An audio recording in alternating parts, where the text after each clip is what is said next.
Final de ano no Getusp. Matricule-se e ganhe outro curso. Olá, sejam bem-vindos de volta. Eu sou Felipe Novaes, professor de Direito Civil, e a gente continua falando sobre os negócios jurídicos.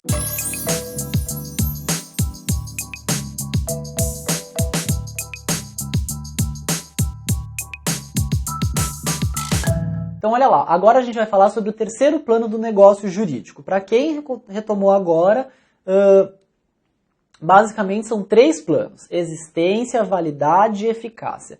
Existência é o conjunto mínimo que a gente tem que ter para o negócio minimamente existir no mundo jurídico. Tem que ter um agente, uma forma, um objeto e uma manifestação de vontades. A validade, ela vai adjetivar exatamente esses requisitos da existência. E ela vai versar sobre a aptidão que esse negócio jurídico vai ter para produzir efeitos no mundo jurídico. Então, tem que ter agente capaz, objeto lícito, possível, determinado ou determinável, e tem que observar a forma prescrita, quando há, ou não defesa em lei, quando a lei disser que não pode fazer. Basicamente, a consequência da inobservância de qualquer um desses requisitos do artigo 104 do Código Civil vai ser a nulidade ou anulabilidade daquele negócio jurídico, ok? Então a gente passa agora para o terceiro plano, que é o da eficácia. A gente tem que considerar aqui três elementos que vão versar sobre a eficácia. Quando a gente fala de eficácia, a gente já está falando dos efeitos em si. Então, olha como a coisa ela vai avançando, certo? E por isso que a gente tem que fazer essa análise nessa ordem. O negócio jurídico ele existe, ele atendeu a esses requisitos. O negócio jurídico ele é válido, ele está apto à produção dos efeitos, então a gente pode entrar no plano da eficácia, que é efetivamente os efeitos a serem produzidos. E sobre a eficácia, importa dizer basicamente três conceitos que vão versar sobre elementos que impedem a aplicação desses efeitos. O primeiro, então eles são três: termo, condição e encargo. Qual é a diferença entre esses três? Então, o primeiro deles que a gente vai ver é o termo. E sobre o termo importa dizer o seguinte: o termo ele é um evento futuro e certo, ok? Evento futuro e certo. Então a gente celebra um negócio jurídico. Mas eu coloco ali um termo para o nosso jurídico e que vai versar sobre os efeitos. Então aqui a gente não está falando mais sobre aptidão para a produção dos efeitos, mas dos efeitos em si. Então, por exemplo, eu posso dizer que você vai receber determinada renda por 5 anos. Vamos supor que eu coloquei este termo. Ou você vai receber determinada renda, eu vou te pagar uma pecúnia por mês, até você concluir os seus estudos da faculdade. Então vamos a um exemplo. Vamos supor que a gente firma um negócio jurídico por meio do qual eu me obrigo a prestar um valor pecuniário todos os meses, né, portanto periodicamente, mensalmente, até que você complete 25 anos, por exemplo. Veja, eu impus a este negócio jurídico que a gente celebrou um termo. Eu condicionei os efeitos dele, né? Eu disse que ele vai produzir este determinado efeito até o momento em que você completar 25 anos. Então, é um evento futuro certo, salvo, né, não se chegar aos 25 anos, mas a priori, né, aprioristicamente, salvo os fortuitos do acaso, a gente tem este evento como sendo futuro e certo. Isso é diferente da condição, por exemplo, que é um evento futuro, só que é um evento incerto.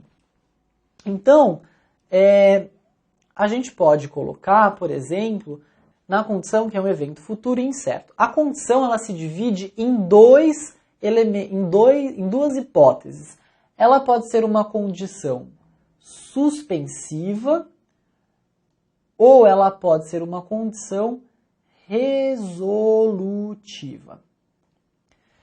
Então, quando a gente fala numa condição suspensiva, os efeitos ficam suspensos até que haja o implemento dessa condição.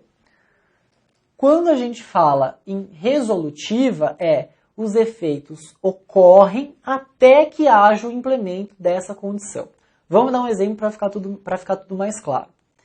Na suspensiva, por exemplo, você diz que, olha, eu vou te prestar determinado valor mensalmente em pecúnia. Então vamos dar um exemplo para ficar mais fácil de entender esse conceito. Na suspensiva, então, há uma suspensão dos efeitos. O negócio jurídico não chega a produzir os seus efeitos justamente porque eu implantei essa condição resolutiva. Então, por exemplo, se eu digo para você, olha, eu vou prestar esse auxílio mensal, pecuniário e etc., desde que você entre na faculdade. Então aí, por exemplo, vamos supor que você faz isso para alguém que você quer ajudar, para um sobrinho, etc. Quando você faz isso, por exemplo, você está dizendo que o negócio jurídico que você está firmando não vai produzir efeito, portanto ele fica suspenso, até que haja o implemento dessa condição. No caso, a gente condiciona um evento futuro e incerto, entrar na faculdade. Isso pode ou não acontecer. Se acontecer, o negócio passa, e a partir desse momento, a produzir os seus efeitos. Se não acontecer, o negócio segue no plano da suspensão em relação a, justamente por conta dessa condição.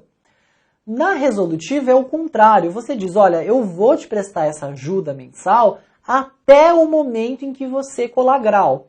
Então, eu estou também condicionando isso a um evento futuro e em alguma medida incerto. Pressupõe-se que quando você entra na faculdade você vai colar grau, mas isso pode ou não acontecer. Tem um grau de incerteza, uma área ali muito maior. Então, nesse caso, a gente está dizendo que os efeitos eles vão ocorrer até que haja um implemento dessa condição que você coloca, ok? Quando a gente fala em termo em condição, portanto, a gente está falando em eventos, que são futuros e certos, no caso do termo, ou incertos, no caso da condição, e que tem a sua subdivisão em suspensiva e resolutiva. No caso do encargo, quando você diz do encargo, você está dizendo de um ônus que você coloca sobre uma liberalidade que você faz. Então aqui veja que tem esse requisito da liberalidade. Então, melhor exemplo de todos, doação.